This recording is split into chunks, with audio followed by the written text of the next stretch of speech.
Merwan Belhazar répond aux racistes. Allez, je vous raconte tout ça. Il y a une semaine, après son passage dans Cet à vous sur France 5 pour une chronique, l'humoriste a vécu une vague de propos racistes sur les réseaux sociaux en raison de sa barbe et de son bonnet. Des journalistes ont ensuite déterré certaines de ses blagues controversées sur X. L'affaire s'est vite emballée et Rachida Dati, ministre de la Culture, a même pris la parole pour annoncer qu'il ne sera plus à l'antenne de France 5. Donc, on attendait forcément la réaction de Merwan Belhazar et c'est sur scène que le comique a souhaité répondre à ses détracteurs, un sketch qu'il a ensuite diffusé sur son compte Instagram. J'avais un bonnet de docker, là, bouffon, et ce pull qui fait, selon ma femme, coréen, et selon les racistes, j'ai là-bas, tout simplement, oui. Dans un sketch de 12 minutes, Merwan Belhazar est revenu avec humour sur la polémique. Il a notamment raconté la vague de haine qu'il a reçue juste après son passage à la télé.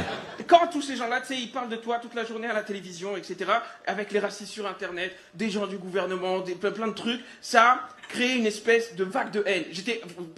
De vendredi à lundi matin, j'avais que des insultes. Il n'y avait pas encore de soutien, que des insultes. Le chiffre, c'est entre 10 et 15 par minute. Je recevais des insultes, des menaces, 10 et 15 par minute. Après lundi, il y a eu les soutiens, ça allait mieux. Tu vois, mais je te dis la vérité, le week-end c'était dur parce que j'avais peur pour ma famille, etc. Moi ça va, moi je m'en fous, j'éteins mon téléphone, c'est terminé.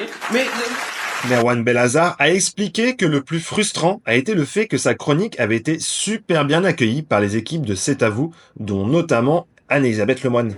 en plus, tu sais c'est quoi qui me fait vraiment, tu sais c'est quoi qui m'énerve en vrai premier degré, c'est que la chronique, elle était bien, frère. La chronique, elle était bien. J'ai kiffé ma journée. Ils m'ont accueilli, ils étaient trop mignons. Ils étaient tous trop gentils, frère. Babette, elle m'a vu, elle m'a fait un câlin. Directement, câlin, comme ça. J'étais en mode, vibe coréenne ou quoi, là? Je te jure, et j'ai fait la chronique. Ils ont tous rigolé à table. Ils m'ont félicité. Patrick Cohen, il m'a félicité. Babette, elle m'a dit bravo, c'était génial. J'espère que tu reviendras. Recâlin. Magnifique, j'étais trop content. Je rentre chez moi, directement après la chronique. Ça, c'est un peu impoli et tout de partir direct.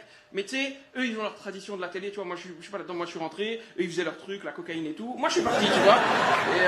Bon, concernant les tweets controversés déterrés par certains journalistes, Merwan Belhazar a expliqué qu'il s'agissait de blagues avec des amis sortis de son contexte. Ça, ils prennent des morceaux de conversation, et avec ces morceaux de conversation, ils essayent de créer un faux truc, ils essayent de faire dire des trucs à des mots tirés de leur contexte, etc.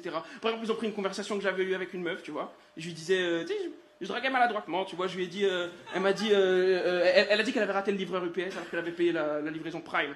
Et je lui ai dit, si tu avais été chez toi auprès de ton père, là où est ta place, eh bien, tu ne l'aurais pas raté. Frère, je suis raciste, je tombe là-dessus, je dis, il est mort. Mais c'est trop mignon parce qu'en plus, elle a voulu mettre sa part au combat et tout. Elle a retrouvé la conversation en entière et elle a dit arrêtez de dire que c'est un misogyne, arrêtez de dire que c'est un misogyne qui respecte pas les femmes. Regardez la preuve, voici la conversation entière. C'était une blague et ils lui ont répondu mais ta gueule la bougnoule. Et ça, C'est donc de la meilleure manière que Merwan Belhazar a réagi à cette polémique. Sur son terrain, sur la scène, avec des blagues. Je vous conseille sincèrement d'aller voir son sketch en entier sur Instagram.